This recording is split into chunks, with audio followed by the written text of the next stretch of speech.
Hello दोस्तों, क्या हाल चाल है। आज मैं आपके लिए रेशियो का सारा फॉर्मूला एक जगह लेके आया हूँ और होप आपको पसंद आएगा। तो चलिए स्टार्ट करते हैं रेशियो के सारे फॉर्मूले एक साथ। ओके, तो सबसे पहला हमारा रेशियो होता है, पता है आपको ना, लिक्विडिटी रेशियो।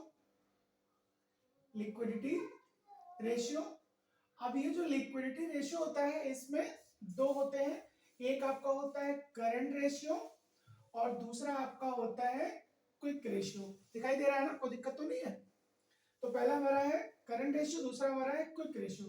करंट रेशियो का जो फॉर्मूला दोस्तों होता है वो होता है सी ए अपॉन सी एल, यानी current asset upon current liability.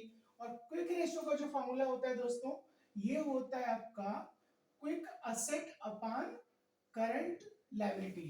अब यहाँ पे करंट एसेट की बात करें तो ऐसी एसेट जो 12 महीने या उससे कम के लिए अपने पास आप होल्ड करते हैं वो करंट एसेट होता है। ओके, करंट लायबिलिटी का वही हाल है, जब आपका 12 महीने या उससे कम आप होल्ड करोगे तो उसको आप बोलोगे करंट लायबिलिटी। ओके, अब करना क्या आपको, पहला फॉर्मूला आपका क्लियर हो गया लिक्विडिटी रेशियो का। Current ratio equals to C A upon C L. Quick ratio, इसी का दूसरा नाम है दोस्तों एसिड टेस्ट रेशियो। क्या है? एसिड टेस्ट रेशियो, या इसी का नाम है लिक्विड रेशियो। क्या नाम है इसका? Liquid ratio. ओके, अब ये तीनों नाम इसका, quick ratio, liquid ratio, acid test ratio, और इसका फॉर्मूला होता है quick asset upon current liability. अब क्विक असेट कैसे निकलेगा? सीए में से आप माइनस कर दो स्टॉक यानी इन्वेंट्री, आप माइनस कर दो प्रीपेड, माइनस कर दो क्या? प्रीपेड, और माइनस कर दो इसमें से अगर कुछ एडवांस है तो। ये हो जाएगा हमारा CA minus stock and inventory, prepaid, advance, और ये आ जाता है आपका क्विक असेट। ओके, तो क्विक असेट का फॉर्मूला क्या बन गया? क्लियर हो गया? तो ये हमारा हो जाता है current ratio C A upon C L, hope आपको रट भी गया होगा, and quick asset upon current liability, and quick asset equals to C A minus stock minus prepaid minus advance. Current asset ऐसी एसेट जिनको आप 12 महीने उससे कम के लिए होल्ड करोगे, एंड करंट लायबिलिटी ऐसी लायबिलिटी जिनको आप 12 महीने उसके अंदर आप क्या कर दोगे? पे आउट कर दोगे। तो ऐसी लायबिलिटीज को हम बोलेंगे करंट लायबिलिटी। होप ये आपका क्लियर हो गया होगा और फॉर्मूला आपको याद रहना चाहिए। आइए हम आगे चलते हैं। इसी में एक दो छोटे छोटे चीजें हैं जो आपको जरूर देखना चाहिए। एक तो आपका, जैसे आपने देखा सीए यानी करंट एसेट में से आपने स्टॉक को माइनस किया, प्रीपेड एक्सपेंस माइनस किया, आपने एडवांस माइनस किया, तो आपका आ जाता था क्विक असेट। सेम उसी प्रकार से आपको करना क्या है, WCN working capital, working capital equals to होता है हमारा दोस्तों current asset minus current liability. Working capital current assets minus current liability. तो इस तरह से हमारा जो क्विक रेशियो था, यानी जो हमारा करंट रेशियो था, या हमारा जो लिक्विडिटी रेशियो में कह सकते हैं सारे जो फॉर्मूले थे वो सबको हमने क्या कर लिया? कंसीडर कर लिया। अब हम आगे बढ़ते हैं सॉल्वेंसी रेशियो की तरफ। जो सेकंड पार्ट होता है रेशियो का वो है सॉल्वेंसी रेशियो। कौन सा रेशियो आपका? Solvency ratio. तो सॉल्वेंसी रेशियो में सबसे पहले रेशियो जो होता है डेब्ट इक्विटी का। किसका होता है? डेब्ट इक्विटी का। तो इसका फॉर्मूला ही होता है दोस्तों क्या? डेब्ट अपॉन इक्विटी, डेब्ट अपॉन इक्विटी। अब आपको डेब्ट क्या होता है? डेब्ट जो हमारा होता है वो सारा का सारा लॉन्ग टर्म लोन होता है। डेब्ट हमारा क्या होता है? लॉन्ग टर्म लोन होता है। ओके, और इक्विटी क्या होता है हमारा? ये होता है शेयर होल्डर फंड। ये होता है हमारा शेयर होल्डर फंड। और आपको मालूम है जो शेयर होल्डर फंड होता है इसमें हम लोग शेयर कैपिटल दिखाते हैं, हम लोग इसमें रिजर्व एंड सरप्लस दिखाते हैं, सारे के सारे प्रॉफिट और लॉसेस को आप माइनस कर देते हो। तो ये हमारा बन जाता है दोस्तों कौन सा फॉर्मूला? डेब्ट अपॉन इक्विटी का। डेब्ट अपॉन इक्विटी का। अगला जो हमारा फॉर्मूला है बहुत इंपॉर्टेंट है, वो है आईसीआर का, इंटरेस्ट कवरेज रेशियो। ये होता है EBIT upon interest. EBIT upon interest. अगर क्वेश्चन में ईबीआईटी दिया हुआ है तब तो कोई दिक्कत नहीं है, और अगर ईबीआईटी नहीं दिया है तो आपको करना क्या होगा? क्वेश्चन में मोस्ट प्रोबेबली पैट दिया होता है, पैट यानी प्रॉफिट आफ्टर टैक्स। अगर आप पैट को पहले बना लो क्या? ईबेट यानी पैट को कन्वर्ट कर लो किसमें, ईबेट। सपोज करो पैट दिया है 50,000, कितना दिया है 50,000, और आपका जो टैक्स रेट है, जो आपका टैक्स रेट है, टैक्स रेट दिया है सपोज करो 50%। तो अब आपको ईबेट बनाना है, तो करना क्या, आपको इसी पैट में 100 से मल्टीप्लाई करना है, और 100 में से टैक्स को क्या कर देना, आपको 50 माइनस कर देना टैक्स। यानी फॉर्मूला क्या बन गया ईबेट का, EBIT equals to PAT, PAT into 100 upon 100 minus tax rate. तो ये याद रखिएगा, जब भी आपका गिवन हो क्वेश्चन में पैट, तो पैट से कन्वर्ट करके ईबेट बनाना है, तो आपको फॉर्मूला क्या करना होगा, PAT into 100 upon 100 minus tax rate. Okay, अब इसी ईबेट में आप प्लस कर दो इंटरेस्ट, इसी ईबेट में क्या प्लस कर दो, इंटरेस्ट। तो ये बन जाता है दोस्तों ईबीआईटी, क्या बन जाता है ईबीआईटी, और यही ईबीआईटी हमको यहाँ पे चाहिए।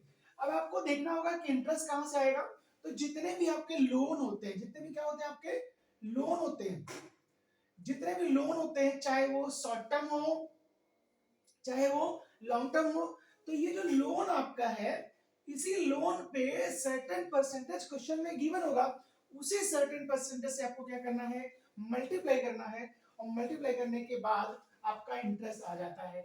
ओके, तो ये आपका फॉर्मूला क्लियर हो गया होगा। अब इसके बाद हमारा अगला फॉर्मूला है दोस्तों टोटल असेट टू डेप्ट रेशियो। टोटल असेट टू डेप्ट रेशियो क्या फॉर्मूला है, टोटल असेट टू डेप्ट रेशियो। अब आपको करना क्या है, सिंपल, टोटल असेट को ऊपर रखना है, डेप्ट को नीचे रखना है, ये हो जाता है टोटल असेट टू डेप्ट रेशियो। और डेप्ट बोले तो लॉन्ग टर्म, याद रखिएगा लॉन्ग टर्म। और टोटल असेट क्या होता है, करंट असेट, और जितने भी नॉन करंट असेट है सबको क्या कर लीजिए, ऐड कर लीजिए, दोनों को ऐड कर लीजिए, लेकिन फिटिटियस असेट को नहीं लेना है। और फिटिटियस असेट्स क्या होता है ये आपको पता है, डिस्काउंट है, एडवर्टीजमेंट का है, जो लॉसेस है, जो हमारे एक्सपेंसेस है, लाइक प्रिविलेज एक्सपेंस है, डिस्काउंट है, अनराइटिंग कमीशन है, ये सब हमारे क्या होते हैं फिटिटियस असेट। तो आपको टोटल एसेट टू डेप्ट रेशियो निकालना है, तो टोटल एसेट अपॉन डेट कर दीजिए, डेट मतलब लॉन्ग टर्म। ओके, तो ये हमारा हो जाता है टोटल एसेट टू डेप्ट रेशियो। अब इसका लास्ट जो रेशियो हम लोग का है वो दोस्तों है प्रोप्राइटरी रेशियो, प्रोप्राइटरी रेशियो। और प्रोप्राइटरी रेशियो का फॉर्मूला जो होता है सबसे आसान है, total asset upon equity, total asset upon equity, equity वही शेयर होल्डर फंड। ओके, और टोटल एसेट वही जो पिछला भी आपने देखा था total asset to debt ratio में। तो प्रॉपर्टी का फॉर्मूला हो जाता है टोटल एसेट अपॉन इक्विटी। इस तरह से हमारा सॉल्वेंसी रेशियो का जो फॉर्मूला था सारा हमने कवर कर लिया, आप जब भी देखेंगे तो समझ में आ जाएगा। अब हम लोग का आते हैं एक्टिविटी रेशियो पे, किस पे आते हैं हम लोग, एक्टिविटी रेशियो।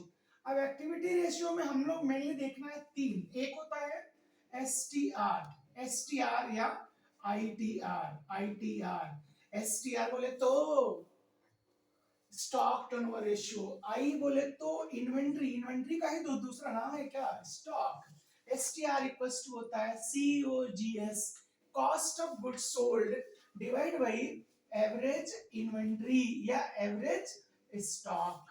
और एवरेज कैसे निकलता है, opening inventory plus closing inventory divide by 2, opening plus closing divide by 2।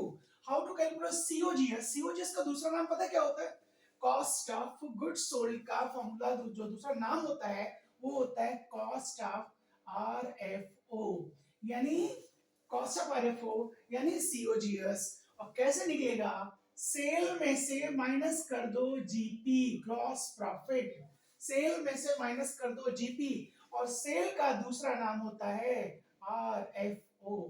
RFO से माइनस करो जीपी, आरएफओ से माइनस करो जीपी, जीपी बोले तो ग्रॉस प्रॉफिट रेशियो, माइनस कर दो तो आ जाता है सीआरएफओ या कॉस्ट ऑफ गुड्स सोल्ड, और डिवाइड कर दो एवरेज इन्वेंट्री यानी opening plus closing divide by 2।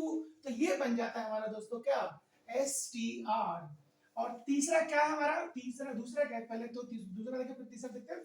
तो सेकंड जो हमारा है दोस्तों वो है trade receivable ratio, trade receivable ratio, या आप इसको कह सकते हैं debtor turnover ratio, trade receivable turnover ratio, या ट्रेड टर्नओवर रेशियो या आपका डेटा टर्नओवर रेशियो, तो आपका ट्रेड रिसीवेबल टर्नओवर रेशियो या फिर आपका डेटा टर्नओवर रेशियो, इसका फॉर्मूला जो होता है सबसे आसान, credit sale, credit sale, sale बोले तो RFO divide by average receivable या एवरेज डेटर या average trade receivable, trade receivable, receivable debtor, debtor receivable, trade receivable, इसका एवरेज लेना है और average opening plus closing divide by 2।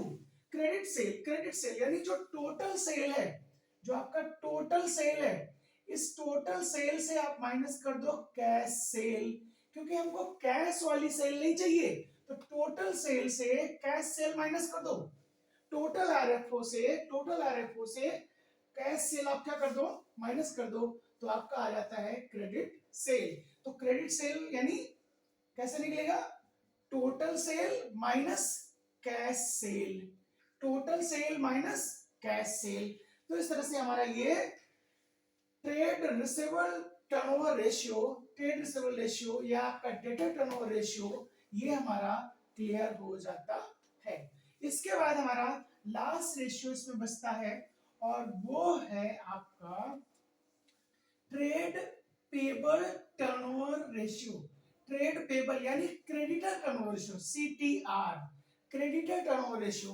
और क्रेडिटर टर्नओवर रेशियो का क्या होगा, ये परचेज साथ चलेगा, तो यहाँ पे credit purchase, credit purchase, credit purchase divide by वही average creditor, average trade payable, average creditor, average trade payable, और एवरेज का फॉर्मूला तो पता ही चल गया आपको, opening plus closing divide by 2। तो ये हमारा हो जाता है एक्टिविटी रेशियो। और इसमें एक होल्डिंग पीरियड का फॉर्मूला होता है, होल्डिंग पीरियड या पे आउट पीरियड, या आपका कह सकते हैं कि जो प्रोडक्शन पीरियड होता है, तो कुछ सबका फॉर्मूला एक जैसा। आपको स्टॉक वाला चाहिए तो अभी आपने जो आंसर निकाला था ना, 365, अगर डेज वाइज चाहिए तो 365 डिवाइड बाई एसटीआर कर दीजिए, यानी स्टॉक टर्नओवर रेशियो, या मंथली चाहिए तो 12 कर दीजिए, वीकली चाहिए तो 52 कर दीजिए, और सबके डिवाइड बाई एसटीआर वाला चाहिए तो डिवाइड बाई एसटीआर, आईटीआर चाहिए इन्वेंटरी टर्नओवर रेशियो वही, तो आईटीआर यानी एसटीआर, या फिर डीटीआर डेटा टर्नओवर रेशियो, या फिर आपको कर देना है क्रेडिटर टर्नओवर रेशियो। ओके, तो करना है कुछ नहीं, आपने तीनों फार्मूले निकाले, भी आपने जो लगा करके आंसर निकाले जो तीनों फार्मूले से, उसी आंसर से आपको जब भी होल्डिंग पीरियड का, पे आउट का, होल्डिंग का, पे आउट का निकालना हो, तो ये 365 डिवाइड बाई जो आंसर तीनों आए हैं उसको आप निकाल सकते हैं।